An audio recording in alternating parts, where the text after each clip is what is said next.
So, hello, what's up, party? Welcome back to STBZ, and this is Sandeep Bhaiya from IIT Guwahati, a alumni of Aligarh Muslim University and director at STBZ. First of all, आप सभी लोगों का AMU capsule series में स्वागत है।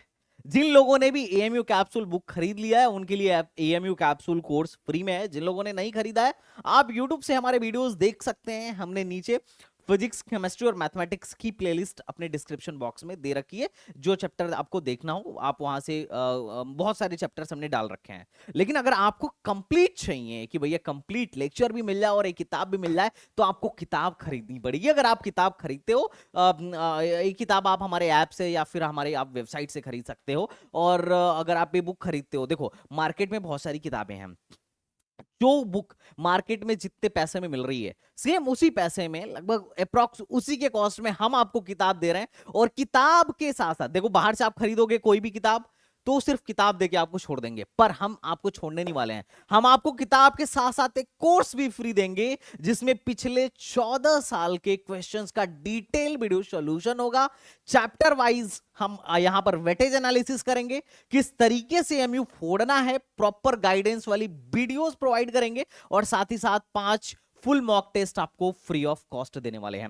और जो हमने वीडियो सॉल्यूशन किया है ना, मतलब बहुत मेहनत से किया है, और लगभग 70-80 घंटे से ज्यादा का वीडियो सॉल्यूशन है, फिजिक्स, केमिस्ट्री एंड मैथमेटिक्स मिला के। और अगर आप कहीं पे भी फंसते हो तो आप हमारी वीडियो खोलो और वहां से सिंपल पढ़ लो। कुछ कुछ चैप्टर्स के तो मैंने पूरी थियरी ही दे दी है जो यूट्यूब पर फ्री में अवेलेबल थे। तो अगर आप एएमयू बहुत कम टाइम में फोड़ना चाहते हो तो मैं बोलूंगा आप एक किताब, इस किताब को आप जरूर लगाना। अगर कम टाइम में, अगर बहुत सॉलिड प्रिपरेशन चाहिए, तो AMU capsule is the mandatory book for you. तो आप इस किताब को मत छोड़ना। ओके बच्चा पार्टी, देखो तो इस किताब में ना बहुत ही यूनिक फीचर है। ये तो हम 14 ईयर का देंगे ही देंगे, वीडियो सॉल्यूशन भी देंगे, रिटन सॉल्यूशन भी देंगे, स्ट्रेटजी वीडियो भी देंगे, और आपको weightage chapter wise weightage analysis भी देंगे। और महीने में लगभग 1 से 2 मेरी लाइव क्लास होगी आपके गाइडेंस के लिए, ताकि मैं आपको गाइड कर सकूं कि किस तरीके से, अगर आपके मन में कभी डाउट आए कि भैया हम कैसे पढ़ेंगे कि हमारा एएमयू में सिलेक्शन हो जाए, एएमयू में कट ऑफ किया जाता है, इसके लिए एक महीने में 1 से 2 मेरी लाइव क्लास होगी जिसमें आप आके मुझसे डायरेक्ट बात कर सकते हो। मुझसे अपने प्रॉब्लम्स को डायरेक्ट फेस टू फेस पूछ लो, कोई दिक्कत नहीं है, I will support you. Okay बच्चा पार्टी, तो चलो हम लोग आज के सीरीज में शुरू करते हैं आज के अपने चैप्टर को। क्वेश्चन नंबर 1 यहाँ पे है, let z1 and z2 be non zero complex number such that z1 minus z2 divided by z1 plus i z2 mod is equal to 1, then z1 by z2 की value पूछी जा रही है। तो यहाँ पे कॉन्सेप्ट क्या हम लोग यूज करेंगे कि कहीं पे भी अगर मॉड z का वैल्यू सपोज कुछ a दिया हुआ है, तो हम लोग बोल सकते हैं कि मॉड z का स्क्वायर हो जाएगा a स्क्वायर। और वहीं पे हम लोग एक और बात बोल सकते हैं कि ये जो मॉड z का स्क्वायर है, it is basically z into z bar लिख सकते हैं इसको, z into z bar is equal to a square. तो यही कॉन्सेप्ट यूज कर लेंगे यहाँ पे। जो भी यहाँ पे चीज दिया हुआ है इसका स्क्वायर करेंगे अगर मॉड दोनों साइड, तो मॉड लगा ही हुआ है ऑलरेडी, और उसके अंदर है z1 minus I z2 divided by z1 plus I z2। इसका स्क्वायर करेंगे तो उस साइड 1 का स्क्वायर 1 ही होगा। एंड स्क्वायर वाले में ये जो प्रॉपर्टी मैंने कॉन्जुगेट की बताई, ये जैसे ही यूज करेंगे तो ये बन जाएगा z1 minus I z2 divided by, है ना, z इंटू जेड बार। तो इसका z1 प्लस आई z2 ये एज इट इज हो गया। अब इनके कॉन्जुगेट से मल्टीप्लाई करेंगे तो ये हो जाएगा z1 माइनस आई z2, और जब कॉन्जुगेट लेंगे तो इनके ऊपर कॉन्जुगेट आ जाएगा। ठीक है, ऐसे ही नीचे वाले पे भी जब कॉन्जुगेट लेंगे तो z1 प्लस आई z2 बार कॉन्जुगेट आ जाएगा, और इधर तो अपने आप अभी 1 है। क्रॉस मल्टीप्लाई करके मल्टीप्लीकेशन स्टार्ट करते हैं, ऊपर का ऊपर मल्टीप्लाई करेंगे तो z1 इंटू z1 बार आया, फिर minus i times z1 z2 बार आएगा, फिर minus i times z2 z1 बार आएगा, और फिर प्लस आई स्क्वायर आएगा, लेकिन आई स्क्वायर का वैल्यू -1 होता है, तो ये हो जाएगा minus z2 bar equal to, ऐसे ही डिनोमिनेटर के टर्म्स राइट साइड में जाएंगे और क्रॉस मल्टीप्लाई होंगे तो क्या बनेगा, z1 bar plus i times z1 z2 बार। ठीक है, फिर ऐसे ही बनेगा प्लस अपने पास i times z2 z1 bar and plus i square यानी -1 z2 बार। अब अगर ध्यान से ऑब्जर्व किया जाए तो यहाँ पे कुछ चीजें कैंसिल होंगी। कौन कौन सी चीजें कैंसिल होंगी? ये पूरा टर्म इस पूरे टर्म से कैंसिल हो गया, ठीक है। और क्या कैंसिलेशंस होंगे यहाँ पे? अब देखो तो Z1 बार से कैंसिल हो गया। So these terms are getting cancel, ये सारे टर्म्स कैंसिल हो गए। तो अपने पास जो टर्म्स बच गए उनको एक साइड कर लेते हैं। और अगर हम लोग एक साइड करेंगे तो जो माइनस वाले लेफ्ट साइड में उन्हीं को भेज देते हैं राइट साइड में। तो इधर हो जाएगा अपने पास 0 is equal to I Z1 Z2 bar, और उधर भी Z1 Z2 बार है तो वो मिला के हो जाएगा 2I Z1 Z2 बार। ऐसे ही ये वाला माइनस उधर जाएगा तो वो भी प्लस होकर के क्या हो जाएगा 2I Z2 Z1 बार। तो ये टर्म अपने पास आ चुका है। अगर इसको और सिंप्लीफाई करें तो 2I को कैंसिल कर सकते हैं दोनों साइड से, और हम बोल सकते हैं कि Z2 Z1 bar is actually equal to negative of Z1 Z2 बार।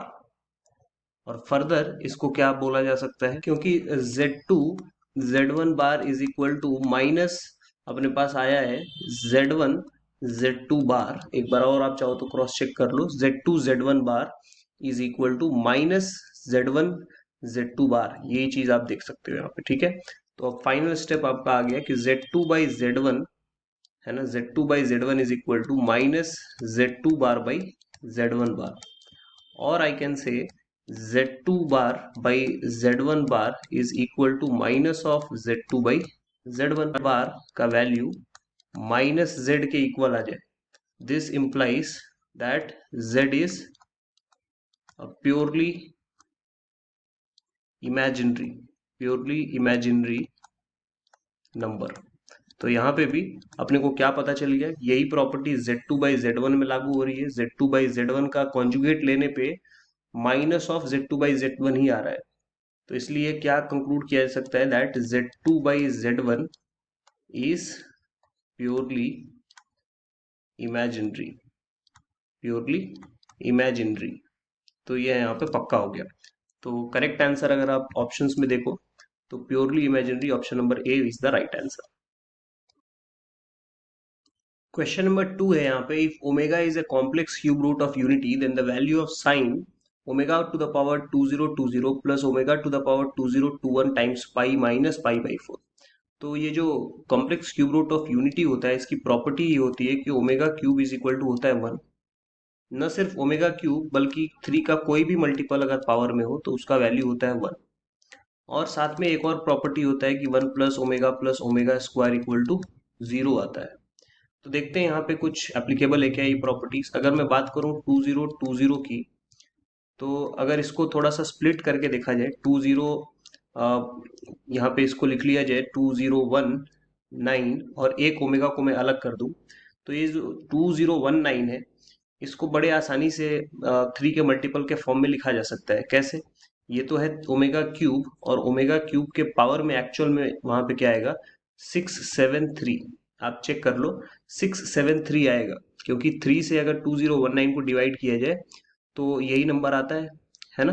तो इसका मतलब ओमेगा क्यूब का तो वैल्यू 1 हो गया, और 1 होते ही उसके ऊपर पावर 673 हो तो 1 पावर 673 तो 1 ही होगा, और साथ में ओमेगा अलग से लिखा था हमने। तो इसका मतलब वो जो पूरा का पूरा 2020 है पावर, वो सिर्फ ओमेगा आ गया। अब ऐसे ही अगर ओमेगा के ऊपर पावर 2021 की बात की जाए, है ना, 2021 की बात की जाए अगर, तो इससे एक ज्यादा हो जाएगा, और क्या, ये तो ओमेगा स्क्वायर आ जाएगा। यानी कि क्वेश्चन वाले ने बस ये पूछा है कि sine omega plus omega square times pi minus पाई/4। तो ओमेगा प्लस ओमेगा स्क्वायर की वैल्यू हम लोगों को इस प्रॉपर्टी से क्या मिल गई -1। ठीक है, लेफ्ट साइड में मैंने सारी प्रॉपर्टीज यहाँ पे मेंशन कर दी है। तो यहाँ से अपने को क्या मिल जाएगा, साइन ऑफ, ये तो -1 है तो -पाई/4, यानी ओवरऑल अपने पास आ गया साइन ऑफ -4 -1 मिला के -5 पाई/4 आ गया। ठीक है, -5 पाई/4। तो या तो आप ऐसे सॉल्व कर सकते हो इसको अरेंज वगैरह करके, या फिर आप नॉर्मली भी देख सकते हो कोऑर्डिनेट के नॉलेज के बेसिस पे।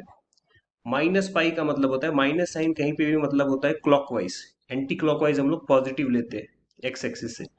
तो अगर माइनस पाई लिखा है तो मतलब कोई एंटी क्लॉकवाइज नहीं बल्कि क्लॉकवाइज डायरेक्शन में कोई पाई रोटेशन यहाँ पे किया गया है। और उसके बाद फिर से माइनस पाई बाई फोर है, इसका मतलब और पाई by four clockwise he rotate किया गया है, यानी कुछ यहाँ पे है ये एंगल जो भी यहाँ पे -5 पाई बाई फोर की बात की जा रही है, क्योंकि पूरा का पूरा माइनस एंगल्स है। तो अगर इधर से ये पाई बाई फोर है तो यहाँ से ये एंगल क्या हो गया, क्योंकि मेजरमेंट तो हमेशा पॉजिटिव साइड से किया जाता है। तो ये हो गया 3 पाई बाई फोर, और सेकेंड क्वाड्रेंट में साइन जो है वो पॉजिटिव होता है ना। सेकेंड क्वाड्रेंट में साइन क्या होता है, पॉजिटिव ही होता है। तो यहाँ पे जो आंसर आएगा वो आ जाएगा, it is actually equal to sine 3 pi by four only. ठीक है, ये 3 पाई बाई फोर ही आ जाएगा।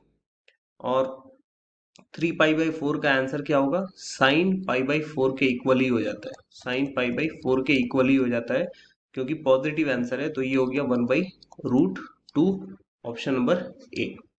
चलते हैं नेक्स्ट क्वेश्चन की तरफ।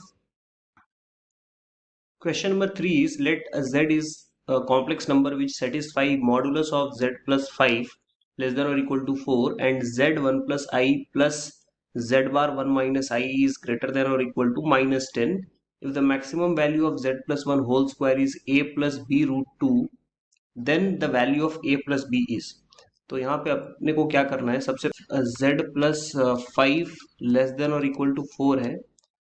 इसका एक्चुअल मीनिंग क्या है वो प्रॉपर्टी से आपको समझना पड़ेगा। एक प्रॉपर्टी क्या होती है कि z minus z0 is equal to, अगर r लिखा हुआ है तो ये एक सर्किल होता है जिसका सेंटर z0 पे होता है और रेडियस r होता है। तो कुछ इक्वल टू तो यहाँ पे भी है, लेस देन का मतलब जो z पॉइंट होगा वो सर्किल के अंदर लाई करेगा, बस एक यही डिफरेंस है। तो ये जो मैंने एक छोटे से बॉक्स में आपको कॉन्सेप्ट बताई, इसी का यूज करके सबसे पहले तो यहाँ पे एक ड्रॉ कर लेते हैं सर्कल, रफ स्केच ड्रॉ कर लेते हैं। तो इसका सेंटर z माइनस ऑफ -5 लिखना पड़ेगा, तो कहीं पे -5 यहाँ होगा। और अगर हम सर्किल यहाँ पे ड्रॉ करने जाएं तो लेस देन और इक्वल टू 4, मतलब यहाँ पे इक्वल टू r आ रहा है, तो रेडियस अपना कितना हो जाएगा 4। तो 4 होगा तो ये -1 तक ही जा पाएगा, ये -1, और इधर -9 होगा कहीं पे, वहां तक जा सकता है। तो सर्किल हम लोग इजिली यहाँ पे एक ड्रॉ कर सकते हैं। ये आपका एक सर्किल बन गया। अब पॉइंट्स जो है या तो सर्किल के ऊपर रहेंगे, है ना, या फिर सर्किल के अंदर रहेंगे, क्योंकि लेस देन और इक्वल टू बोला गया है। ठीक है, ये जो सर्किल है या तो इसके बाउंड्री पे रहेगा पॉइंट z, या फिर इसके अंदर रहेगा। बट अंदर कहाँ रहेगा उस पर और भी रिस्ट्रिक्शन है, वो सेकंड एक्सप्रेशन को सॉल्व करके मिलेगा। सेकंड एक्सप्रेशन क्या है, z1 प्लस आई प्लस z बार 1 माइनस आई का वैल्यू ग्रेटर देन और इक्वल टू -10 है। ठीक है, और अगर कोई चाहे तो इस सर्किल के इक्वेशन को सेंट्रल फॉर्म से लिखना चाहे तो क्या लिखेगा, ये x minus x coordinate of centre यानी x प्लस 5 हो जाएगा, उसका square plus y minus y coordinate of centre जो कि 0 है, लेस देन और इक्वल टू 4 का स्क्वायर यानी रेडियस का स्क्वायर। ये x और y के टर्म्स में सर्किल का इक्वेशन है ना। जो z को हम लोग यूजुअली क्या लिखते हैं, z is actually equal to x plus i y, वो सब लिख के सॉल्व करेंगे तो इतना ही आएगा। बट बिना सॉल्व किए भी सर्किल के कॉन्सेप्ट से हम लोग क्या लिख सकते हैं, ये सर्किल का इक्वेशन है, ऐसा लिख सकते हैं। ठीक है, अब यहाँ पे भी वही काम करना पड़ेगा कि z की जगह पे आप वैल्यू रखो एक्स प्लस आई वाई, और ये अपना 1 प्लस आई है। ऐसे ही z बार की जगह आप वैल्यू रखो एक्स माइनस आई वाई, ये अपने पास 1 माइनस आई है, ग्रेटर देन और इक्वल टू -10।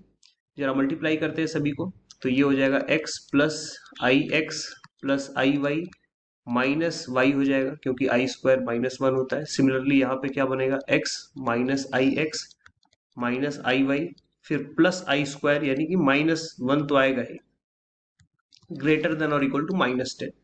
क्या क्या टर्म्स कैंसिल हो गए, अब देखो आई x minus i x cancel हो गया, आई Y minus i Y cancel हो गया, और बचा क्या अपने पास 2x, है ना, और y भी 2 बार आ गया बट निगेटिव साइन के साथ, तो वहां पे लिख देंगे 2x minus 2y is greater than और इक्वल टू -10, या फिर x minus y plus 5 less than I mean greater than और इक्वल टू 0। वो -10 को लेफ्ट में बुला के 2 से डिवाइड कर दिया। तो ये जो लाइन है अगर हम लोग ड्रॉ करने जाए तो ये लाइन कहाँ पे ड्रॉ होगा वो भी आप देखो। अगर y की जगह 0 रखेंगे तो x का वैल्यू अगर हम लोग इक्वल टू लेके चलते हैं, सिर्फ ये ग्रेटर देन भी है, बट आप पहले क्या सॉल्व करो, सिर्फ x minus y plus 5 equal to 0, तो आपको लाइन मिल जाएगा, फिर आपको पता चल जाएगा कि ग्रेटर देन के लिए आपको क्या करना है। तो जैसे ही हम लोग इसमें y का वैल्यू 0 करेंगे, x का वैल्यू -5 मिलेगा, और अगर x का वैल्यू 0 पुट करेंगे तो y का वैल्यू 5 मिलेगा, मतलब y का वैल्यू 5 कहीं यहाँ पे होगा y एक्सिस पे, मतलब ये लाइन कुछ इस तरीके से पास करेगी। तो ये अपने पास एक लाइन का यहाँ पे आ गया x minus y plus 5 equal to 0। But question में तो जो सॉल्व करने के बाद हमें मिला है वो तो इक्वल टू नहीं मिला है, इसको हटा देता हूँ। हमें तो क्या मिला है, ग्रेटर देन और इक्वल टू 0। तो अगर चेक किया जाए कि इस लाइन के अप साइड या फिर डाउन साइड में सॉल्यूशन लाई करेगा, तो उसके लिए अगर मैं x और y की जगह 0 0 रखूं, जो ओरिजिन का कोऑर्डिनेट है, वो सेटिस्फाई करेगा। इसका मतलब सॉल्यूशन ओरिजिन की तरफ आना चाहिए, मतलब ये सारे पॉइंट्स, ये जो सारे पॉइंट्स हैं सर्किल के अंदर वाले या फिर सर्किल के बाउंड्री पे, ये सारे पॉइंट्स सेटिस्फाई करेंगे सॉल्यूशन को। अब यहाँ पे बोला गया है maximum value of z plus 1 का मॉड का स्क्वायर, है ना, z प्लस 1 के मॉड का स्क्वायर, इसकी बात की जा रही है, जो कि होता है z माइनस ऑफ -1 का स्क्वायर। इसको इसको मैक्सिमाइज करना है, ठीक है, इसको मैक्सिमाइज करना है, यानी z का -1 से डिस्टेंस। तो -1 वाला पॉइंट कौन सा है, उसको एक बार अच्छे से समझ लेते हैं। -1 यहाँ पे है, ठीक है, ये है -1, ये तो फिक्स हो गया। अब z तो सर्किल के ऊपर घूम रहा है, कहाँ पे मैक्सिमम हो सकता है, तो यहाँ पे ये वाला जो पॉइंट है वो b पॉइंट, सपोज ये सबसे दूर है, यानी ये b पॉइंट कौन सा है, ये कुछ और नहीं, लाइन का सर्किल से इंटरसेक्शन है। तो बस वो निकाल करके इस -1 से डिस्टेंस निकाल लेंगे। ये -1 एक्चुअल में अपना -1, 0 है ना, -1, 0 है ये कोऑर्डिनेट एक्चुअल में। तो बस हमें क्या करना है, पहले सॉल्व करके यहाँ पे इंटरसेक्शन पॉइंट निकालना पड़ेगा सर्किल और लाइन का। तो चलिए उसको निकाल लेते हैं। सेकंड इक्वेशन जो है वो लाइन का और फर्स्ट इक्वेशन सर्किल का है, इनको सॉल्व कर लेते हैं। तो यहाँ पे x प्लस 5 की जगह अगर आप देखो तो y का वैल्यू आ रहा है, वो आप ले जा करके यहाँ पे पुट कर दो। तो ये क्या बन जाएगा, y square plus y square is equal to 16, यानी 2y स्क्वायर का वैल्यू आ गया 16, यानी y स्क्वायर का वैल्यू है 8, यानी अगर मैं बात करूं y की वैल्यूज की तो वो है 2√2 या फिर -2√2, ठीक है। और ये तो y का वैल्यू है जो कि x प्लस 5 है, तो x प्लस 5 का वैल्यू मुझे -2√2 लेना है, क्योंकि ये जो पॉइंट ऑफ इंटरसेक्शन अगर आप देख रहे हो तो b जो है वो थर्ड क्वाड्रेंट में, x और y दोनों निगेटिव होने चाहिए, इसलिए मैंने इसको सिलेक्ट किया है, ठीक है। तो x का वैल्यू यहाँ से क्या आ गया, -2√2 -5। तो अपने को b का कोऑर्डिनेट पता चल गया कि ये है -2√2 -5, और यहाँ से अपने को ये x कोऑर्डिनेट है, तो ये थोड़ा सा कॉमा नहीं लगाना चाहिए हमें, ये -5 कॉमा अब लगेगा, और y कोऑर्डिनेट अब लिखेंगे, ये b का x और y कोऑर्डिनेट है। और जो अब जिस पॉइंट से हमें निकालना था, वो अगर आप पॉइंट देखोगे मैक्सिमम डिस्टेंस वो है -1, 0। लेट सपोज ये पॉइंट P है, तो ये जो पॉइंट P है वो है -1, 0। तो जो z प्लस 1 का स्क्वायर मैक्सिमम निकालना है, वो एक्चुअल में यही दोनों पॉइंट्स के बीच का मैक्सिमम डिस्टेंस निकालना है, वहां से आ जाएगा। तो अब ये कैलकुलेशन है अपने पास, z प्लस 1 का स्क्वायर है, इस वजह से जो pb का स्क्वायर निकाला जाएगा तो रूट हट जाएगा, और ये बन जाएगा -2√2 -5, और -5 के बाद -1 यानी +1 का होल स्क्वायर, और यहाँ हो जाएगा प्लस -2√2 -0 का होल स्क्वायर। तो ये जो अपना टर्म है इसको ओपन अप करेंगे, तो ये बनेगा -2√2 -4 का स्क्वायर, प्लस यहाँ पे तब तक हो चुका होगा 8, और अगर इसको पूरा ओपन कर दे तो 2√2 का स्क्वायर होता है 8, वो तो 8 हो ही गया, 4 का स्क्वायर होता है 16, वो भी हो गया, और ये माइनस तो मैंने कॉमन लेके उसका स्क्वायर कर दिया तो गायब ही हो गया वो, है ना। तो 2 टाइम्स ऑफ a यानी ये टर्म और b यानी ये टर्म, तो वो कितना हो जाएगा, +16√2, और एक लास्ट में 8 है अपने पास। तो ओवरऑल अपने पास आ गया 8 8 16 16 16 32 + 16√2, है ना, 32 + 16√2, ये मैक्सिमम वैल्यू आ गई, जो कि बोला जा रहा है a + b√2 के बराबर है। तो अगर ये a + b√2 के बराबर है, तो इसका मतलब फाइनली मेरा आंसर क्या है कि a इज इक्वल टू 32 और b इज इक्वल टू 16, यानी a प्लस b का वैल्यू कितना आ गया 48। तो करेक्ट ऑप्शन हो जाएगा डी। चलते हैं अगले क्वेश्चन की तरफ। क्वेश्चन नंबर 4 है, if w is equal to z by z minus i by two and mod of w is 1 then z lies on. तो बहुत सिंपल सा क्वेश्चन है। अगर मॉड ऑफ w 1 है तो यहाँ पे जो मॉड w1 दिया हुआ है तो मॉड अप्लाई कर लेते हैं जो w गिवन है उसके ऊपर, z by z minus i by two equal to 1। अब ये चीज आपको पता है कि मॉड अलग अलग कर सकते हैं, और मॉड अलग अलग करने के बाद नीचे वाले टर्म को उस साइड भेज देंगे, राइट साइड में, ठीक है। ये जो मॉड z है वो एक्चुअल में मॉड z माइनस जीरो भी लिखा जा सकता है। तो ये अपने को मिल चुका है। अब कॉन्सेप्ट ये होता है कि कहीं पे अगर mod z minus A is equal to mod z minus B लिखा है तो आप नंबर लाइन पे जहां भी a है वो लिख दो और b जहां पे है वो रिप्रेजेंट कर दो, और z जो है वो उनके परपेंडिकुलर बाइसेक्टर पे लाई करने वाला पॉइंट होता है। हर जगह पे z होगा उस लाइन पे, ठीक है। तो उसी कॉन्सेप्ट का यहाँ पे यूज करते हैं। ये जो z माइनस ए है, a का वैल्यू 0 है और b का value minus i by to, यानी अगर नंबर लाइन की बात की जाए तो 0 तो यहाँ पे है ना। 0 को मैं रेड लाइन से शो कर देता हूँ। 0 मतलब तो यही हो गया पूरा का पूरा, ठीक है। तो बेसिकली लाइन नहीं होगा, है ना, वो तो एक पर्टिकुलर पॉइंट है। तो z माइनस जीरो यहाँ पे आपको लेना पड़ेगा 0 पे, और माइनस के बाद जो चीज है आई बाई टू वो इमेजिनरी पार्ट है, मतलब ये कहीं आई बाई टू मतलब यहाँ पे हो गया, तो ये a और ये b हो गया। तो इनका जो मिड पॉइंट होगा यहाँ पे उनका परपेंडिकुलर बाइसेक्टर होगा, करेक्ट और नॉट। तो ये परपेंडिकुलर बाइसेक्टर हो गया इन दोनों पॉइंट्स का, ये 0 है और ये आई बाई टू है। तो इसलिए z जो है वो इसी लाइन के ऊपर लाई करेगा, ये जो रेड लाइन है इसी के ऊपर कहीं ना कहीं z लाई करेगा, ये सारे z पॉइंट्स है, ठीक है।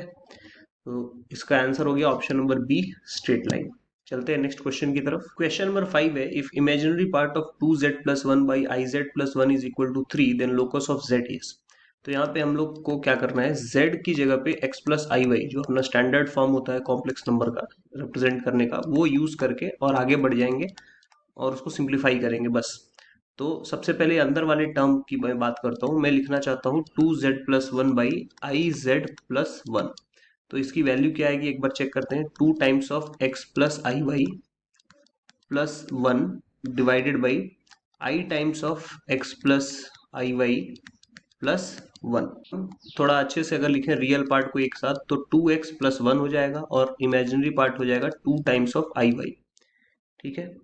एंड ऐसे ही डिवाइडेड बाई नीचे क्या आ जाएगा, अगर आप ऑब्जर्व करो तो ये आ जाएगा 1 आई इंटू आई स्क्वायर यानी माइनस वन, तो 1 माइनस वाई रियल पार्ट एक साइड लिख लिया plus i times of x ऐसे करके लिख लिया, रियल और इमेजिनरी अलग अलग। अब जैसे ही ये टर्म बना हम लोग इसको क्या करेंगे, इसके कॉन्जुगेट से मल्टीप्लाई करेंगे। कॉन्जुगेट का मतलब क्या, ये जो चीज यहाँ पे है ना, ये जो चीज अपने को यहाँ पे दिख रही है इसके कॉन्जुगेट से ऐसे मल्टीप्लिकेशन करना है सच दैट कि नीचे वाला टर्म कोई उसमें इमेजिनरी और ऐसे कॉम्प्लेक्स नंबर नहीं रहे बल्कि कोई रियल नंबर आ जाए, ठीक है। तो मैं कॉन्जुगेट ऑफ डिनोमिनेटर से मल्टीप्लाई करने जा रहा हूँ। तो यहाँ पे आ जाएगा 1 minus Y minus i x, तो नीचे भी उसी टर्म से मल्टीप्लाई करना पड़ेगा। तो ये हो गया 1 minus Y minus i x. तो अब क्या बनेगा एक बार ओवरऑल देखते हैं। 2x प्लस वन मल्टीप्लाई होगा 1 माइनस वाई से। अब ये पूरा मल्टीप्लिकेशन करने की भी जरूरत नहीं है क्योंकि आप ध्यान से देखो हमें इमेजिनरी पार्ट से मतलब है। तो इमेजिनरी पार्ट तो तब आएगा जब आप रियल पार्ट को इमेजिनरी से मल्टीप्लाई करो, ठीक है। या फिर एक तरीके से मैं बोल सकता हूँ ये वाले इमेजिनरी पार्ट को इधर वाले रियल पार्ट से मल्टीप्लाई करो। बाकी मल्टीप्लिकेशन से आपको मतलब ही नहीं है क्योंकि आपको लास्ट में क्या करना है, इमेजिनरी पार्ट इक्वल टू 3 करना है। तो सिर्फ ये दो मल्टीप्लिकेशन हम लोग परफॉर्म करेंगे। तो मैं यहाँ पे लिखने जा रहा हूँ, आप ध्यान से देखना, 2x plus one into minus x, ठीक है। वो आई को छोड़ दो आप क्योंकि अब तो इमेजिनरी पार्ट में पुट करने जा रहा हूँ इक्वल टू 3। ये जो चीज है ना अब मैं यहाँ पे डायरेक्ट अप्लाई करने जा रहा हूँ, ठीक है। ऐसे ही ये 2i y into one minus y है तो उसमें मैं मल्टीप्लाई करने जा रहा हूँ plus 2 times of y into one minus y. I वाला पार्ट हमने छोड़ दिया क्योंकि इमेजिनरी पार्ट है तो आई हट गया वहां से, डिवाइडेड बाई नीचे अगर आप ऑब्जर्व करो तो a plus B A minus B का फॉर्मेट बन चुका है, तो वो हो जाएगा 1 माइनस वाई का होल स्क्वायर और माइनस आई एक्स का स्क्वायर। तो आई का स्क्वायर होते ही यहाँ पे प्लस और यहाँ पे एक्स स्क्वायर हो जाएगा and that is equal to 3।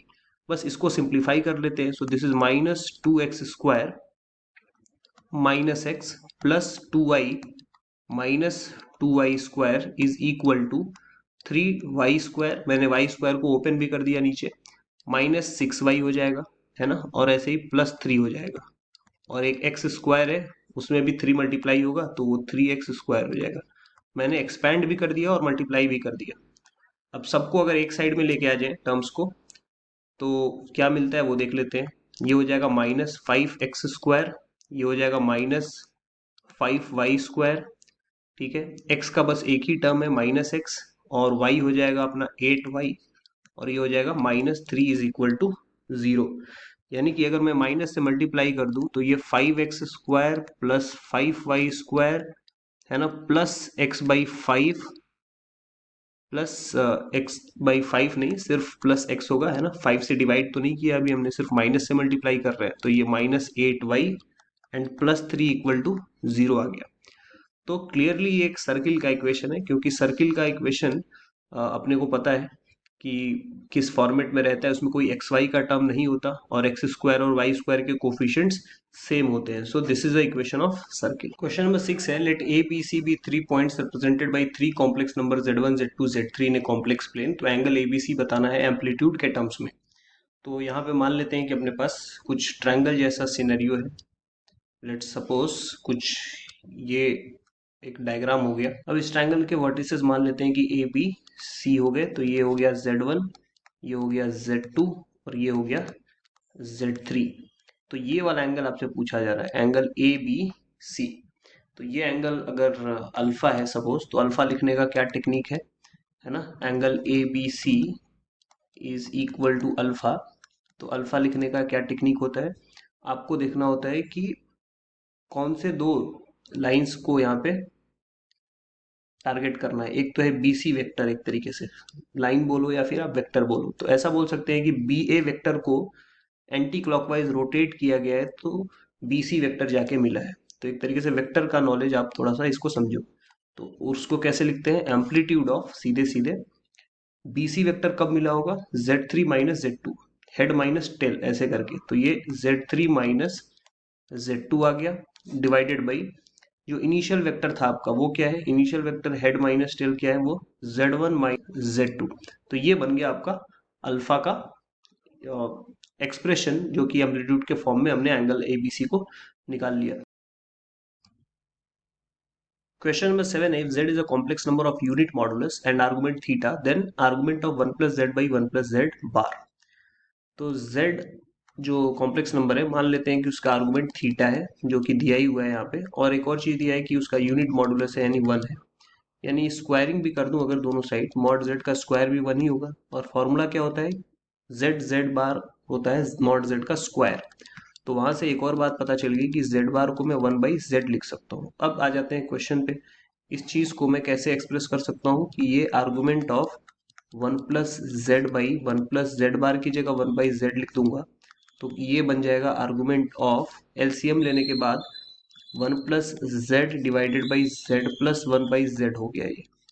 तो ये ऊपर का 1 प्लस जेड और नीचे का जेड प्लस 1 तो सेम ही है, तो वो कैंसिल होकर के एक्चुअल में सिर्फ बच गया आर्गुमेंट ऑफ जेड जो कि थीटा के ही इक्वल था। ऑप्शन नंबर सी करेक्ट हो जाएगा। सिंपल क्वेश्चन था। क्वेश्चन नंबर 8 में amplitude of complex number 1 plus sine alpha minus I cos alpha निकालना है। तो एम्पलीट्यूड निकालने के लिए हम लोगों को पता है कि किसी भी कॉम्प्लेक्स नंबर z का एम्पलीट्यूड निकालना है तो वो होता है tan इनवर्स, है ना, और imaginary part by real part. तो जरा उसको सॉल्व करने की कोशिश करेंगे, minus cos alpha divided by 1 plus sine alpha. और जब इसको सॉल्व करने जाएंगे तो अब tan इनवर्स के सामने tan लेके आने की हमें कोशिश करनी पड़ेगी। तो cos अल्फा का फॉर्मूला होता है cos square alpha by 2 minus sign square alpha by 2। लेकिन माइनस की वजह से अब वो हो जाएगा sign square alpha by 2 minus cos square alpha by 2। और नीचे भी 1 की जगह पे मैं जानबूझ के यूज करने जा रहा हूँ sine square alpha by 2 plus cos square alpha by two, क्योंकि sine square theta plus cos square theta तो 1 हो ही जाएगा। और जो साइन अल्फा है वहां पे भी उसको 2 sine alpha by to cos alpha by to लिख लेते हैं, ताकि सारे एंगल्स अल्फा बाई टू के फॉर्मेट में आ जाए। अब यहाँ पे tan इनवर्स ऊपर हो गया ए स्क्वायर माइनस बी स्क्वायर, और नीचे अगर आप ध्यान से देखो तो ए प्लस बी का होल स्क्वायर है। तो मैं ऊपर फैक्टराइज करके अगर लिखूँ तो sine alpha by two minus cos alpha by to हो गया, और एक ब्रैकेट में हो गया sine alpha by two plus cos alpha by to. वहीं नीचे sine alpha by two plus cos alpha by to का होल स्क्वायर है, तो मैं दो बार उसी टर्म को लिख सकता हूँ, sine alpha by two plus cos alpha by to.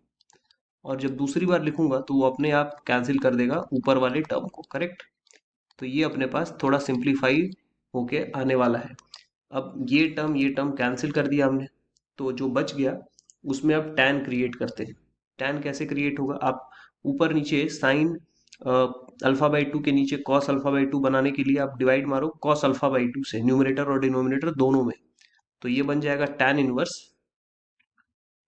Of tan alpha by two minus one, और नीचे बन जाएगा फिर से tan alpha by two plus one. यानी कि मैं फर्दर इसको बोल सकता हूँ कि ये tan इनवर्स आ गया tan alpha by two minus one को बोल सकता हूँ tan pi by four. Option में भी आप देखो पाई बाई फोर है, क्योंकि वन का मतलब क्या है tan 45 डिग्री। और नीचे वाले टर्म को मैं लिख सकता हूँ one plus tan alpha by two into tan pi by four, उससे कोई फर्क नहीं पड़ेगा क्योंकि tan 45 वन है।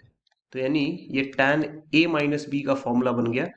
हम इसको लिख सकते हैं tan of alpha by two minus pi by four. तो tan इनवर्स और tan नलीफाई कर लेगा एक दूसरे के इफेक्ट को। ये अपने पास बच गया alpha by two minus pi by four, option number C. Question number 9 है the point z1 equal to x plus i y and z2 equal to one by minus x plus i y in the complex plane lie on. तो इसको समझने के लिए हमें ध्यान से देखना होगा कि जो z2 है उसके डिनोमिनेटर से अगर माइनस खींच के ऊपर कर दूं तो वो नीचे बचेगा x माइनस आई वाई। और अगर इसको मैं थोड़ा सा कॉन्जुगेट से मल्टीप्लाई कर दूं ऊपर नीचे तो x प्लस आई वाई ऊपर, और नीचे हो जाएगा x minus i y into x plus i y, यानी a minus B A plus B का फॉर्मेट। तो ऊपर अब मैं माइनस z1 लिख सकता हूँ, और नीचे x square minus i y का होल स्क्वायर लिख सकता हूँ, ठीक है। क्योंकि x a की जगह पे है और आई वाई b की जगह पे, तो a square minus B square का फॉर्मूला बन रहा है। तो इसलिए मैं x square minus i y का होल स्क्वायर बोल रहा हूँ। तो यहाँ पे आ गया minus z1 by x square, i square का वैल्यू माइनस में आता है माइनस वन, तो माइनस माइनस प्लस वन।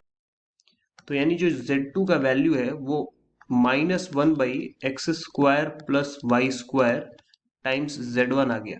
मतलब z2 is equal to some value है ना, कुछ वैल्यू है ना, लेट सपोज वो m है और z1 आ गया। तो ये तो एक स्ट्रेट लाइन आ गया z2 equal to M z1 type, जैसे अपना होता है ना y equal to mx straight line passing through origin, वैसे ये भी एक स्ट्रेट लाइन आ गया। तो यहाँ पे ऑप्शन नंबर बी में सेंटर नहीं, वहां पे ओरिजिन रहना चाहिए, स्ट्रेट लाइन थ्रू ओरिजिन है ना। तो यहाँ पे z2 equal to M z1 है ना, तो हम बोल सकते हैं कि भाई ये जो है ओरिजिन से पास करता हुआ कोई एक लाइन होगा, चाहे इस तरीके से हो या फिर इस तरीके से, बट लाइन तो पास ओरिजिन से ही कर रहा है। अब इसके ऊपर z1 z2 अप्लाई करा सकते हैं, ठीक। क्वेश्चन नंबर 10 है the value of one plus i by one minus i power 100 is equal.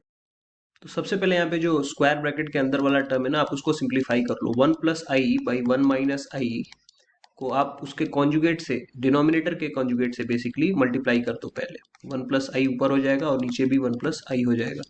इसके मल्टीप्लीकेशन से क्या मिलेगा, ऊपर आ जाएगा वन प्लस आई का होल स्क्वायर, और नीचे आ जाएगा a minus B A plus B का फॉर्मूला, जो कि होता है one square minus i square. इस केस में ऊपर ओपन करेंगे तो a square plus b square plus two a b इतना आ जाएगा, और नीचे आ जाएगा वन, आई स्क्वायर होता है माइनस वन, तो ये हो जाएगा वन प्लस वन।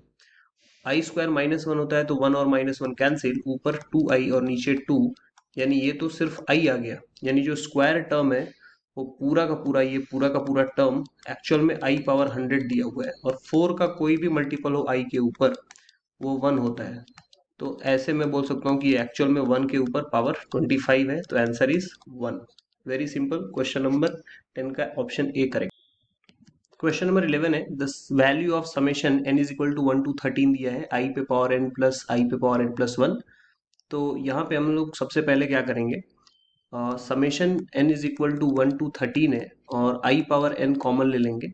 तो ये बचेगा i पावर n कॉमन लेने के बाद तो सिर्फ 1 बचेगा पहले टर्म में, और दूसरे टर्म में i पावर n प्लस 1 था तो वहाँ पे i बच जाएगा। अब सिंस n का वैल्यू 1 से 13 है तो 1 प्लस i तो समेशन से बाहर लिखा ही जा सकता है, और जो अंदर बच गया वो टर्म i पे पावर n, उस पे हम लोग समेशन अप्लाई कर देंगे बेसिकली। तो ये 1 plus i summation n is equal to 1 to 13, ठीक है, 1 to 13, और अंदर बच गया था सिर्फ i पावर n। तो अब n की जगह पे वैल्यू रखते जाते हैं। तो पहले आएगा i, फिर आएगा i स्क्वायर, फिर आएगा i पावर 3, फिर आएगा i पावर 4, फिर ऐसे ही आएगा i पावर 5, फिर आएगा i पावर 6, फिर आएगा i पावर 7, फिर आएगा i पावर 8। ऐसे करते करते फिर i पावर 9 से लेके i पावर 12, और फाइनली एक आएगा i पावर 13।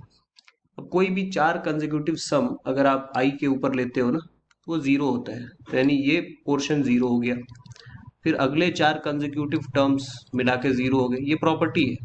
और फिर 9 से लेके 12 वो भी चार हो गया, 9 10 11 12 वो भी जीरो हो गया। मतलब लास्ट में सिर्फ i पावर 13 बचा, जो कि एक्चुअल में सिर्फ i है, क्योंकि i पावर 12 वो तो 1 हो जाएगा, क्योंकि i पावर 4 1 होता है, तो i पावर 12 भी 1 होगा, तो सिर्फ एक i टर्म बचा। तो यानी कि बाहर वाले ब्रैकेट में 1 प्लस आई और एक टर्म बस अंदर बचा, मल्टीप्लाई करने पे आ जाएगा i minus i square, sorry i plus i square. तो ये बन जाएगा आपका i minus 1, which is option number D. Question number 12 है, the complex number z which satisfy the equation mod of z minus 5i by z plus 5i equal to 1 lies on. तो बहुत ही simple question है, जब mod को आप apply करोगे तो आप सेपरेट सेपरेट ऊपर और नीचे मॉड को लिख सकते हो इस तरीके से, एंड ये हो जाएगा 1। अब क्रॉस मल्टीप्लाई करेंगे अगर तो ये बन जाएगा z minus 5i is equal to mod of z plus 5i, है ना। अब रूल के अकॉर्डिंग जो कॉन्सेप्ट होता है वो बहुत सिंपल होता है कि if mod of z minus a is equal to z minus b, then z lies on perpendicular bisector of line joining a and b। a और b को ज्वाइन करने वाली लाइन के परपेंडिकुलर बाइसेक्टर पे z लाई करता है। ये बहुत ही सिंपल सा आपके पास कॉन्सेप्ट होता है इस टाइप के क्वेश्चंस को सॉल्व करने का। तो अगर मैं बात करूं यहाँ पे तो परपेंडिकुलर बाइसेक्टर सर्च करने का, तो क्लियर कट आपको पता है कि z माइनस ए की जगह पे 5i बैठा हुआ है, 5i यहाँ पे होगा, और z माइनस बी का मतलब z minus of minus 5i, मतलब b का वैल्यू एक्चुअल में क्या है, माइनस, नेगेटिव साइड में माइनस 5i। तो इन दोनों पॉइंट्स को ज्वाइन करने वाला जो लाइन है वो तो इमेजिनरी एक्सिस खुद हो गया, और उसका परपेंडिकुलर बाइसेक्टर कौन हो गया, वो तो खुद एक्स एक्सिस हो गया एक तरीके से। मतलब ये जो रेड लाइन है इसके ऊपर z कहीं पे भी आप बैठा दो वो सेटिस्फाई करेगा। फॉर एग्जाम्पल अगर आप z की जगह 0 पुट करो वो सेटिस्फाई करेगा इस पर्टिकुलर इक्वेशन को जो कि यहाँ पे क्वेश्चन में गिवन है। तो एक्स एक्सिस पे या रियल एक्सिस पे कोई भी z होगा वो इसके ऊपर बेसिकली लाई कर रहा है। तो option number a is the right answer. Question number 13 है, if mod of z minus 1 plus mod of z plus 3 is less than और equal to 8, then the range of value of mod of z minus 4 will be. तो यहाँ पे अगर मैं बात करूँ ये 1 का एक्चुअल मीनिंग, तो ये है 1,0। ऐसे ही ये जो टर्म लिखा हुआ है इसको भी अगर मैं z माइनस 3 लिख लूँ तो ये भी -3,0 हो जाएगा, है ना। वैसा क्यों लिख रहा हूँ, क्योंकि अगर आप ध्यान से देखो तो मॉड का मतलब क्या होता है। मॉड में अगर दो चीज़ मैं मेंशन कर दूँ, फॉर एग्जांपल अगर मैंने मॉड के अंदर मेंशन किया कि ये mod of z minus 1 plus mod of z minus of -3 और इक्वल टू 8 की, और ये जो पॉइंट है वो है -3,0, क्योंकि इमेजिनरी पार्ट तो है नहीं, ये तो माइनस के बाद से जो नंबर्स हैं वो लिखना है हमें। और इसको मान लूँ a और इसको मान लूँ b, और एक पॉइंट मान लूँ पी जेड, जो कि z का कोऑर्डिनेट जो z है उसके लिए p ले रहा हूँ। तो mod of z minus one का मतलब क्या हो जाएगा फिर? Mod of z minus one का मतलब हो जाता है पी ए, और mod of z plus three का मतलब हो जाता है पी बी। तो इनडायरेक्टली आपको क्या दिया हुआ है कि P A plus P B is equal to 8, और ये तो इलिप्स का इक्वेशन होता है, अगर आपको याद हो तो ये इलिप्स में ही हम लोग लिखते हैं। और कैसा इलिप्स बनेगा वो भी मैं आपको शो कर देता हूँ। इलिप्स कैसे बनेगा वो भी आप यहाँ पे ध्यान से देख लो। अब यहाँ पे जो भी 1 और 1,0 है और -3,0 है, ये बेसिकली फोकस के पॉइंट्स होते हैं। तो 1,0 इधर और इधर -3,0, ये फोकस पॉइंट्स हो गए। तो ये F2 हो गया, ये F1 हो गया। फोकस के बीच का डिस्टेंस कितना होता है इलिप्स में? 2 times of AE। 2AE basically F1 F2 होता है फोकस के बीच का डिस्टेंस, तो वो तो 4 हो जाएगा, यानी AE का वैल्यू हो गया यहाँ पे 2। और ये जो 8 होता है, ये 8 होता है 2A, ठीक है। सो 2A का वैल्यू 8 है, तो मतलब A का वैल्यू क्या हो गया? 4। तो A का वैल्यू 4 हो गया। A मतलब वो इलिप्स का वर्टेक्स तय करते हैं, यानी 1/2 आ गया इसेंट्रिसिटी ऑफ द इलिप्स। अब इसेंट्रिसिटी पता है आपको, A पता है, तो A अगर 4 आया है ना, तो जो सेंटर ऑफ द इलिप्स होता है वो होता है फोकस के बीच में। तो यहाँ पे फोकस के बीच का जो मिड पॉइंट होगा बेसिकली, वो तो होगा -1,0, और आपका A का वैल्यू 4 आया है, तो उसके हिसाब से अब हम लोग को सोचना है, ये जो A होता है ये हमेशा सेंटर से वर्टेक्स तक की डिस्टेंस होती है बेसिकली, है ना। तो -1,0 से ही काउंट होगा 4, तो वो कहाँ तक जाएगा? यहाँ पे 3,0 तक। ऐसे ही लेफ्ट में कहाँ तक जाएगा? -1 से अगर 4 लेफ्ट में जाए तो वो -5,0 तक जा सकते हैं। मतलब इलिप्स कुछ ऐसा है, ठीक है। इलिप्स कुछ ऐसा है, सेंटर ओरिजिन पे नहीं है बल्कि सेंटर ऑफ द इलिप्स -1,0 पे है। अब बात करते हैं z-4 के रेंज ऑफ वैल्यूज की। तो -4 है, मतलब 4 कहीं यहाँ पे होगा, 4,0। तो 4,0 अपने यहाँ पे लिख लिया। और इस ये तो फिक्स पॉइंट है। अब मॉड ऑफ z-4 का मतलब क्या होता है? Distance of z from 4,0। तो हमें 4,0 से z का डिस्टेंस का रेंज बताना है। तो यहाँ पे सबसे नियरेस्ट होगा कहाँ पे? B पे। और A पे, यानी ये सबसे एक्सट्रीम पॉइंट पे क्या होगा? सबसे ज़्यादा होगा। तो अगर ये कोई पॉइंट Q है लेट सपोज, तो बी क्यू का डिस्टेंस क्या हो गया? 1 हो गया। और अगर बात करें ए क्यू का, तो ए बैठा है -5 पे, तो -5 से क्यू बैठा है 4,0 पे, तो ये हो गया 9। तो इसका मतलब आंसर का रेंज क्या आ गया? 1 से लेके 9 तक। ये आपका आंसर हो गया। सो रेंज 1 से लेके 9 तक है। जब ये z, क्योंकि z जो है ना वो इलिप्स के ऊपर है, उसके ऊपर घूम रहा है। या फिर यहाँ पे आप क्वेश्चन में ही देखो, लेस देन और इक्वल टू 8, या तो इलिप्स के ऊपर है z, या फिर इलिप्स के अंदर भी है ना, इलिप्स के अंदर भी आप ले सकते हो। तो सबसे नियरेस्ट तभी होगा क्यू से जब बी पे होगा, और सबसे फारदेस्ट कब होगा? जब ए पे होगा। तो इसलिए option number C correct. Question number 14 है, if -3 plus i x square y and x square plus y plus 4i be conjugate complex number then x, y is. तो कॉन्जुगेट कॉम्प्लेक्स नंबर कैसे लिखते हैं पहले आप वो समझ लो। तो इस क्वेश्चन को सॉल्व करने के लिए सिंपल सा आइडिया है कि अगर z x plus i y है, तो z बार जो कॉन्जुगेट होगा वो होगा x माइनस आई वाई। तो अगर ये दोनों कॉन्जुगेट कॉम्प्लेक्स नंबर्स हैं, तो आप देखो रियल पार्ट पे कोई असर नहीं पड़ना चाहिए, यानी एक्स स्क्वायर प्लस वाई जो रियल पार्ट है यहाँ का, वो पहले वाले कॉम्प्लेक्स नंबर के रियल पार्ट के इक्वल होगा। तो एक्स स्क्वायर प्लस वाई का वैल्यू -3 आना चाहिए। दूसरी बात यह है कि जो पहला z जो कॉम्प्लेक्स नंबर है उसका जो इमेजिनरी पार्ट है, उसी का निगेटिव बैठा रहता है z बार, यानी उसके कॉम्प्लेक्स कॉन्जुगेट कॉम्प्लेक्स में। तो मैं बोल सकता हूँ कि जो एक्स स्क्वायर वाई था वो एक्चुअल में -4 के इक्वल हो जाएगा, है ना, वो उसी का निगेटिव होगा। तो यहाँ से हम लोग सॉल्व करके निकाल सकते हैं आंसर, या फिर आप ऑप्शंस के थ्रू भी जा सकते हैं। दोनों तरीके हैं आपके पास। तो एक तरीका क्या है कि आप y की जगह पे, यहाँ से y की जगह पे -3 माइनस एक्स स्क्वायर इसमें रख दो, तो ये हो जाएगा x square -3 minus x square equal to -4। तो ये बन गया -3x square minus x power 4 is equal to -4।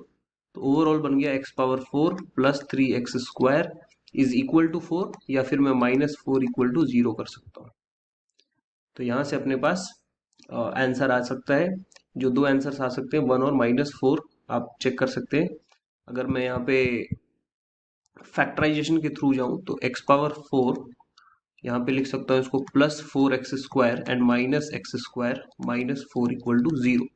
तो x² कॉमन लूंगा तो x² +4 आ गया, तो यहाँ माइनस कॉमन लूंगा तो x² +4 आ गया इक्वल टू 0।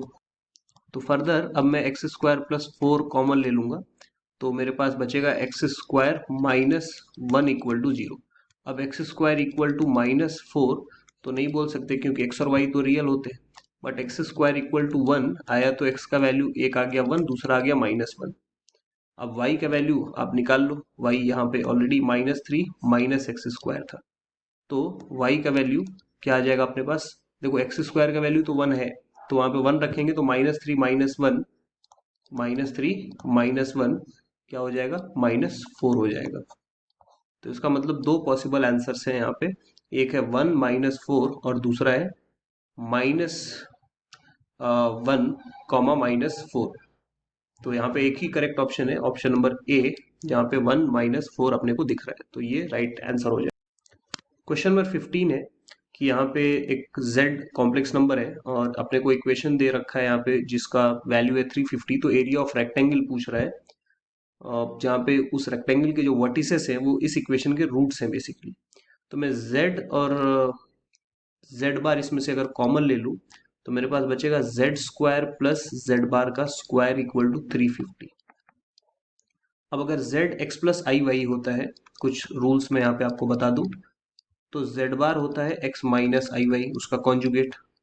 तो अगर z बार कोई करे तो वो आ जाता है मॉड ऑफ z का स्क्वायर, जिसका वैल्यू होता है x² प्लस y²। है ना, ये कुछ बेसिक बातें हैं जो आपको पता रहना चाहिए, एकदम कॉम्प्लेक्स नंबर के बिगिनिंग में हम लोग सीखते हैं।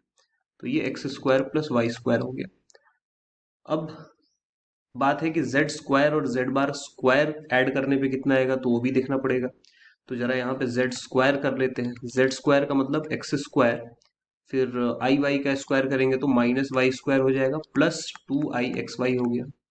ऐसे ही z बार का स्क्वायर करेंगे तो भी x², और तो भी -y² आएगा, यहाँ पे -2ixy आ जाएगा।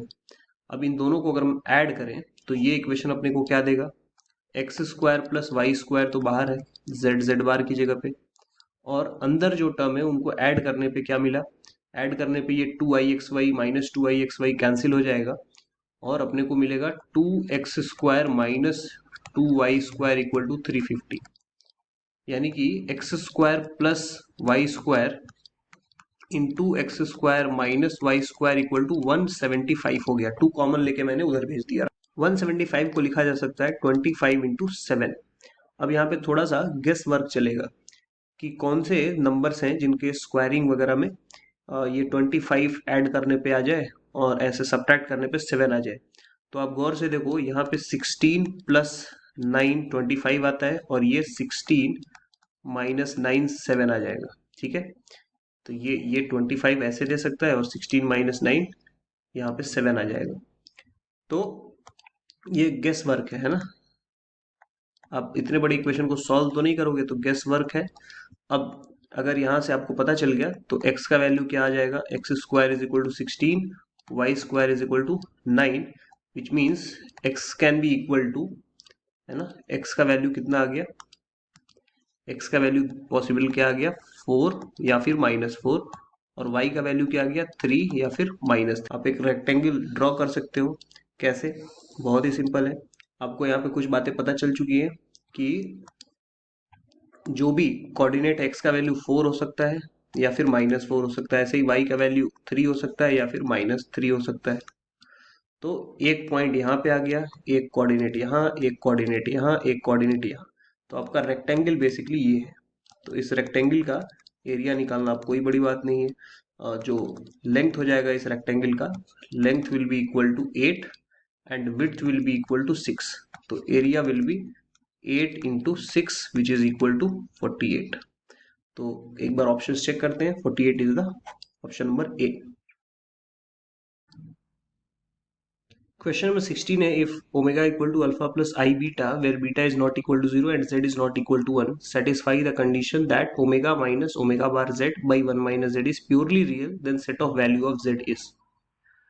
तो यहाँ पे अगर क्वेश्चन को ध्यान से देखा जाए तो प्योरली रियल वर्ड यूज किया गया है। तो फॉर प्योरली रियल आपको एक कॉन्सेप्ट बता देता हूँ कि फॉर प्योरली रियल z, कोई भी कॉम्प्लेक्स नंबर अगर अगर प्योरली रियल है तो उसका conjugate is equal to z only. तो वही अगर यहाँ पे अप्लाई कर दूं तो omega minus omega bar z divided by 1 minus z, इसका अगर मैं कॉन्जुगेट ले लूं, है ना, इस चीज का, ये पूरे एक्सप्रेशन का अगर मैं कॉन्जुगेट ले लूं, ठीक है, टेकिंग कॉन्जुगेट, तो कॉन्जुगेट लेने पे ये हो जाएगा ओमेगा बार, और यहाँ से जो ओमेगा बार है ये हट जाएगा, है ना, ये सिर्फ ओमेगा हो जाएगा और ये जेड बार हो जाएगा। ऐसे ही नीचे 1 माइनस जेड बार हो जाएगा and that is equal to जिसका हमने कॉन्जुगेट लिया है वो एज इट इज, है ना, ये तो प्रॉपर्टी है। अब क्रॉस मल्टीप्लाई वगैरह सीधे सीधे कर लेते हैं। तो omega bar minus omega bar Z, है ना, क्रॉस मल्टीप्लाई कर रहा हूँ ये टर्म और यहाँ नीचे वाले टर्म में, फिर ये हो जाएगा माइनस ओमेगा जेड बार, फिर minus minus plus omega z z bar equal to, अब इन दोनों टर्म का क्रॉस मल्टीप्लाई करता हूँ तो ये आ जाएगा omega minus omega bar z, ठीक है, फिर माइनस जेड बार ओमेगा, फिर minus minus plus omega bar z z bar, ठीक है। ये पूरा क्रॉस मल्टीप्लिकेशन हो चुका है। अब चीज़ें कैंसिल करने का टाइम है। तो कौन कौन से टर्म्स कैंसिल हो रहे हैं वो देख लेते हैं पहले। यहाँ से माइनस ओमेगा बार जेड और यहाँ से minus omega bar Z cancel हो गया। फिर ऐसे ही माइनस ओमेगा जेड बार और यहाँ का माइनस ओमेगा जेड बार वो भी कैंसिल हो गया। अब ध्यान से ऑब्जर्व किया जाए तो जो बच गया है उनको अरेंज कर लेते हैं।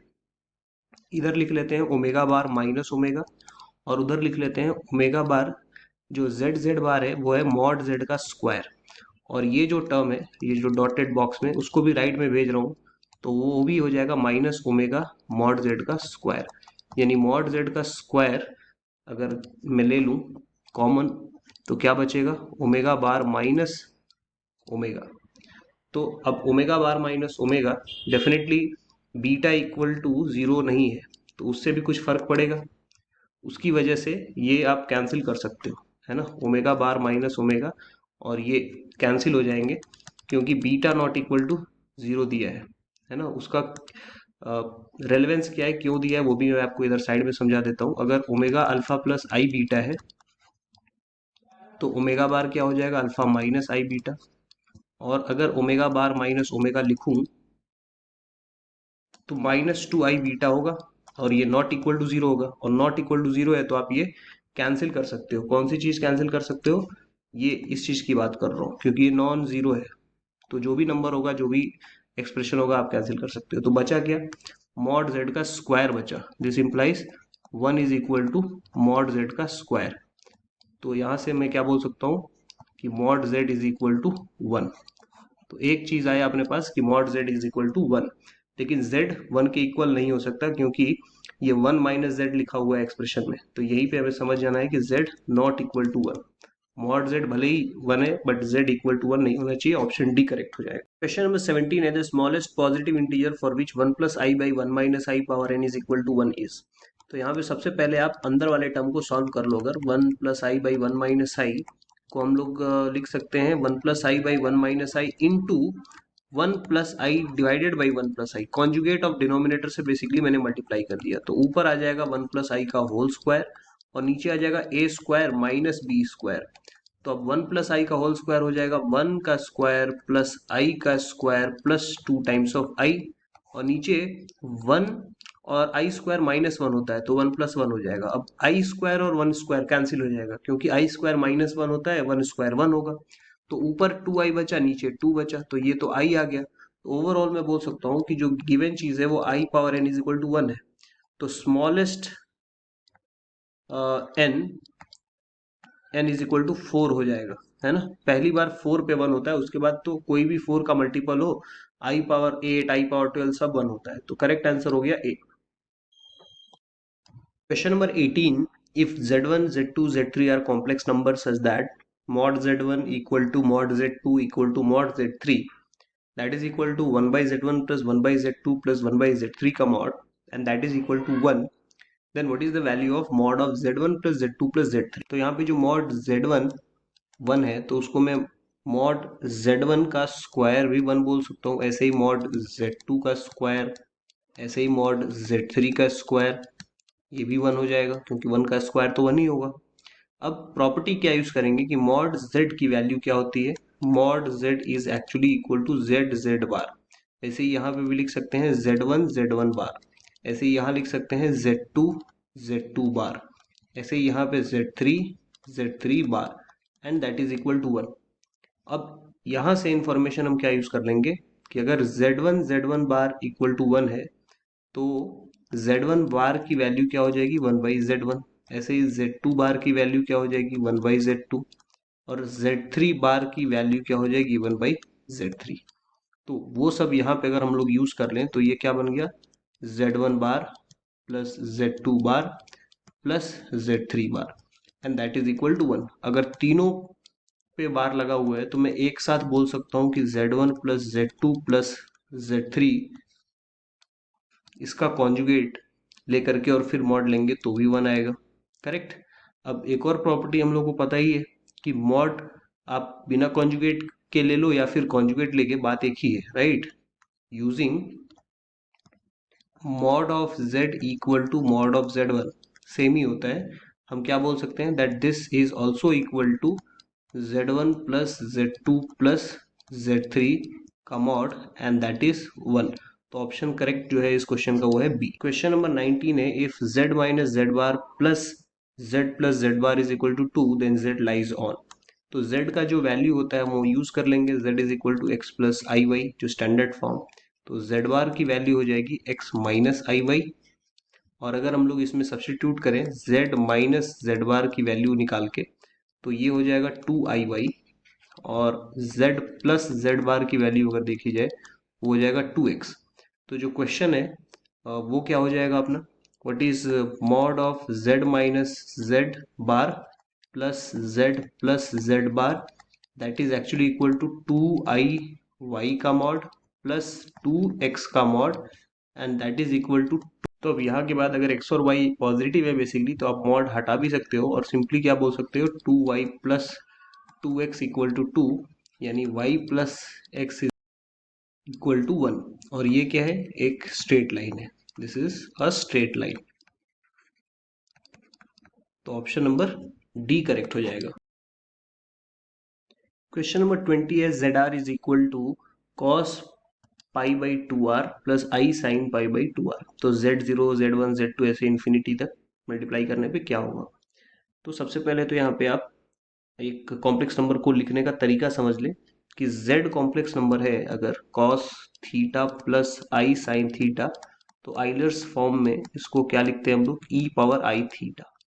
तो यहाँ का जो थीटा है वो पाई बाई 2 पे पावर r है, तो जेड आर को हम लोग क्या लिख सकते हैं simply, it is e power I bracket में पाई बाई 2 पे पावर r।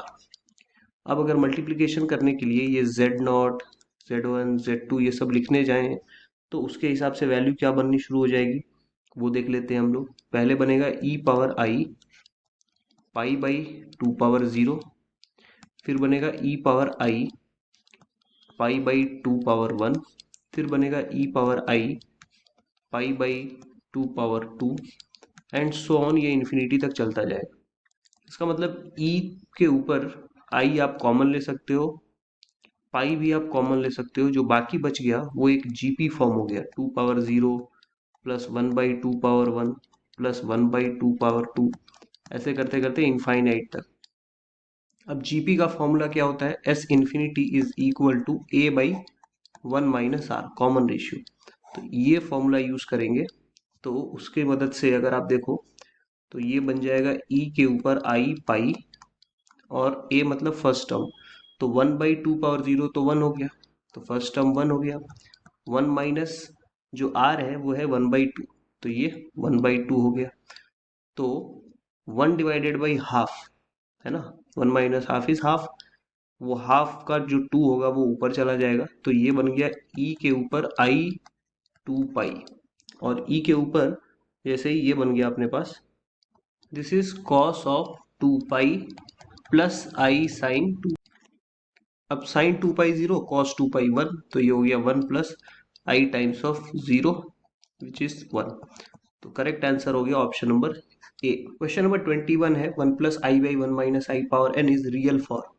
तो सबसे पहले आप ये अंदर वाले टर्म को सॉल्व कर लो। 1 plus i by 1 minus I actual में क्या है, आप ऊपर और नीचे 1 प्लस आई से मल्टीप्लाई कर दो, तो ऊपर 1 प्लस आई से मल्टीप्लाई करने पे 1 प्लस आई का स्क्वायर हो गया, और नीचे 1 माइनस आई इंटू 1 प्लस आई हो गया। कर रहे हैं, अब इससे क्या फर्क हो गया, ऊपर 1 का स्क्वायर 1, आई का square i square plus 2 times of i, और नीचे a minus B A plus B का फॉर्मेट बन गया, यानी 1 स्क्वायर माइनस आई स्क्वायर हो गया। अब ऊपर 1 और आई स्क्वायर कैंसिल, क्योंकि आई स्क्वायर का वैल्यू -1 होता है, ठीक है। तो बच गया ऊपर 2i, और नीचे अपने आप आ गया 2, तो 2 से 2 कैंसिल, आई बचेगा सिर्फ। तो इसका मतलब ये जो ओवरऑल टर्म है 1 plus i divided by 1 minus i power n, वो एक्चुअल में क्या है, आई पावर एन। अब आई पावर एन बोला जा रहा है कि रियल कब कब होगा, तो आपको पता है कि आई पे स्क्वायर आ जाए तो आंसर होता है -1, तो n is equal to 2 then -1, फिर n इज इक्वल टू 4 हो जाए तब आंसर होता है 1, है ना। ऐसे ही आंसर्स आते जाएंगे तब जब आप n की वैल्यू इवन लोगे और पॉजिटिव लोगे। तो ऑप्शन नंबर डी करेक्ट है, every even positive integer n पे ये पूरा का पूरा टर्म जो है आपका रियल होगा। अगर आपने ऑड रख दिया तब आई में ही, इमेजिनरी में ही आंसर आने लगेगा, ठीक है। चलते हैं नेक्स्ट क्वेश्चन की तरफ। क्वेश्चन नंबर 22 है the number of solution of z cube plus z bar equal to 0 is. तो यहाँ पे अगर इसके सॉल्यूशंस की बात की जाए तो सबसे पहले हम लोग को लिख लेना चाहिए z cube is equal to minus z bar. दोनों साइड अगर मॉड लेंगे तो mod of z cube is equal to mod of minus z bar, यानी कि इसको लिखा जा सकता है मॉड ऑफ z का क्यूब, और ये माइनस से कोई फर्क नहीं पड़ेगा, वो तो मैग्नीट्यूड है, तो z बार के मैग्नीट्यूड के इक्वल ही हो जाएगा। अब z बार का मैग्नीट्यूड हो या z का, वो भी इक्वल होता है प्रॉपर्टी से, तो हो गया मॉड z का cube minus mod z equal to 0, यानी यहाँ से मॉड z अगर कॉमन ले लूँ तो क्या बचेगा, मॉड z का स्क्वायर -1 इक्वल टू 0, यानी एक तो आ गया mod z is equal to 0, और दूसरा क्या आ गया कि मॉड z का स्क्वायर 1 आ जाए, यानी z बार क्या आ जाए 1, और आई कैन से एक नया एक्सप्रेशन मिल गया मुझे कि z bar is equal to 1/z। अब जो एक्चुअल क्वेश्चन था वो क्या था, z cube plus z bar equal to 0 का हमें नंबर ऑफ सॉल्यूशंस बताना था, राइट। तो z क्यूब प्लस 1/z बार की जगह 1/z आ गया इक्वल टू 0, यानी ये तो आ गया z पावर 4 प्लस 1, और जो नीचे का z है वो राइट साइड में 0 से मल्टीप्लाई होके इक्वल टू 0 आ गया। ये पावर 4 है, तो यहाँ से अपने को 4 non zero, 4 distinct non zero roots इसके आ जाएंगे, और एक पहले ही अपना आंसर आ चुका है z equal to 0, mod z equal to 0 यहाँ से, ठीक है। तो यहाँ से एक आंसर आ चुका है, तो ओवरऑल आंसर क्या हो जाएगा, overall 1 plus 4 equal to 5 solutions, okay, 5 solutions इसके आगे। Option number C is the right answer. Question number 23 है reflection of the line a bar z plus a z bar equal to 0 in real axis is. तो सबसे पहले यहाँ पे हम लोग एक काम करेंगे कि मान लेंगे कि a इज इक्वल टू कुछ अल्फा प्लस आई बीटा, तो a बार अपने आप क्या हो जाएगा, a bar will become alpha minus I beta. ऐसे ही हम लोग यहाँ पे मान लेंगे z के बारे में भी कि z is equal to x plus i y है, तो z बार अपने आप x माइनस आई वाई हो ही जाएगा। अब कुछ टर्म्स की ज़रूरत पड़ेगी हमें, वो भी आप कैलकुलेट करके रख लो। जैसे अगर मैं पूछूं कि a प्लस ए बार कितना है, तो a प्लस ए बार साफ साफ दिख रहा है कि 2 अल्फा हो जाएगा। ऐसे ही a माइनस ए बार अगर पूछा जाए तो वो 2i बीटा हो जाएगा। Same for z plus z bar 2x हो जाएगा, तो वहीं पे z minus z bar 2 times of i y हो जाएगा, ऐसे करके। तो ये सारे डेटा हमने साइड में लिख लिया। अब जो चीज़ गिवन है उसको सॉल्व करना स्टार्ट करते हैं। ए बार इंटू जेड, ए बार का मतलब अल्फा माइनस आई बीटा और जेड का मतलब x plus i y plus ए का मतलब अल्फा प्लस आई बीटा और इस बार जेड बार है तो x minus i y and that is equal to 0। इसको अगर हम लोग सिंप्लीफाई करें और देखें कि यहाँ से क्या निकल के आता है तब हम आगे कुछ सोच सकते हैं। तो यहाँ पे मल्टीप्लिकेशन करना स्टार्ट करते हैं। Alpha into x alpha x plus i times of alpha y minus i times of beta x minus i square होगा लेकिन वो प्लस हो जाएगा, आई स्क्वायर माइनस 1 होता है तो ये बीटा वाई आ गया।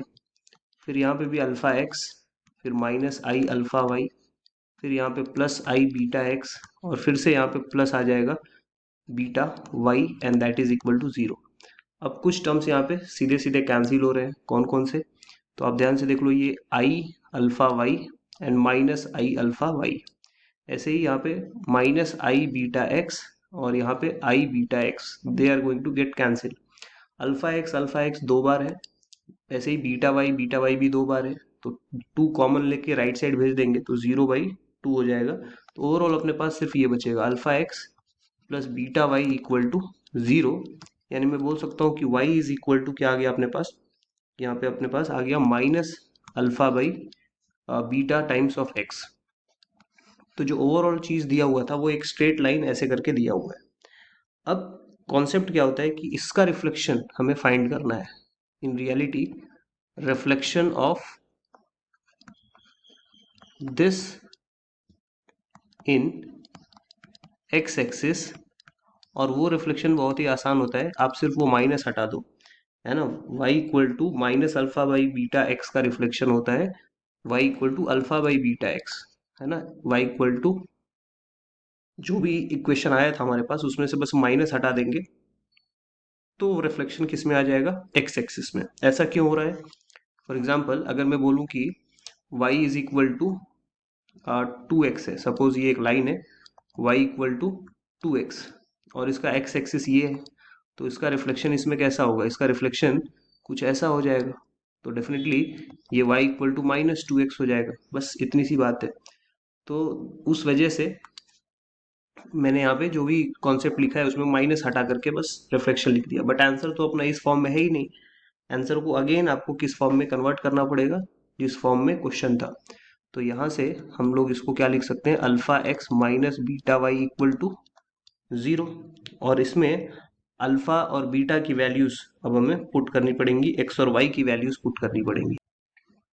तो यहाँ से आप देखो a plus a bar equal to 2 alpha, तो इसका मतलब अल्फा क्या हो गया, a plus a bar divided by 2। वैसे ही x का वैल्यू क्या हो जाएगा, उसके नीचे देख लो आप, ये z प्लस जेड बार वाले कॉन्सेप्ट से वो हो जाएगा z plus z bar by 2। ऐसे ही माइनस बीटा क्या हो जाएगा, बीटा के लिए आप देखो तो हो जाएगा a minus a bar by 2 iota आ जाएगा, है ना। वो कहाँ से, इधर वाले इंफॉर्मेशन से, सब कुछ स्टार्टिंग में लिख रखा था हम लोगों ने। ऐसे ही y की जगह पे क्या लिख सकते हैं, तो ये लास्ट एक पीस ऑफ इंफॉर्मेशन बचा हुआ है वहां से, z minus z bar by 2 iota and that is equal to 0। ऊपर का ऊपर मल्टीप्लीकेशन करेंगे तो ये आ जाएगा a Z plus A z bar plus a bar Z plus a bar z बार, और नीचे मल्टीप्लाई होकर के तब तक 4 आ चुका है। ऐसे ही माइनस यहाँ पे भी नीचे आप देखो 4 आ चुका रहेगा, और आई स्क्वायर जो आएगा ना वो आई स्क्वायर माइनस 1 होता है, तो बीच में कर देता हूँ प्लस। तो ये टर्म अपने पास आ चुका है, बस एक न्यूमरेटर यहाँ पे मल्टीप्लाई करके लिखना है, तो वो भी आ जाएगा a z minus a z bar minus a bar z and plus a bar z bar equal to 0। तो अब ये 4 तो दोनों के नीचे है, कॉमन एलसीएम लेकर के उधर राइट साइड में भेज देंगे, 0 से मल्टीप्लाई होके 0 आ गया। अब जो बचे हुए टर्म्स हैं उनको इकट्ठा करते हैं, तो ए जेड और ए जेड मिला करके 2 ए जेड अपने पास आ गया।